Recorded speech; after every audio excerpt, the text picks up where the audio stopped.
السلام علیکم ناظرین، فیصل وائس یوٹیوب چینل پر خوش آمدید۔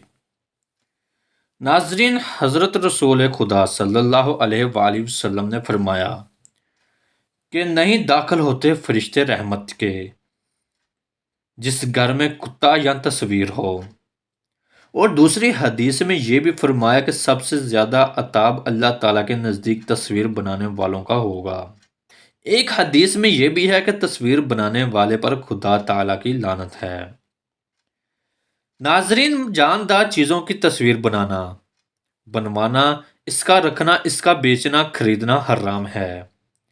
ہاں، البتہ غیر جاندار چیزوں اور درختوں، مکانوں وغیرہ کی تصویر بنانے اور ان کے رکھنے، ان کی خرید و فروخت میں کوئی حرج نہیں۔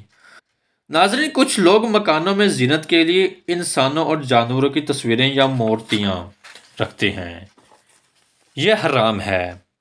اسی طرح کچھ لوگ مٹی یا پلاسٹک یا دھاتوں کی مورتیاں بچوں کے کھیلنے کے لیے خریدتے ہیں، یہ سب حرام و ممنوع ہے۔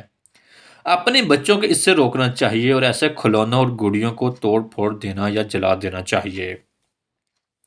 ناظرین، جانوروں اور کھیتی اور مکان کی حفاظت اور شکار کے لیے کتا پالنا جائز ہے، ان مقصدوں کے علاوہ کتا پالنا جائز نہیں۔ ناظرین، بعض بچے کتوں کے بچوں کو شوقیہ پالتے اور گھروں میں لاتے ہیں۔ ماں باپ کو لازم ہے کہ بچوں کو اس سے روکیں، اور اگر وہ نہ مانے تو سختی کریں۔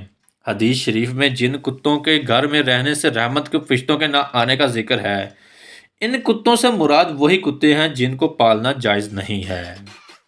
ناظرین، ہماری یہ ویڈیو آپ کو کیسی لگی، لائک اور کمنٹ کر کے ضرور بتائیے گا۔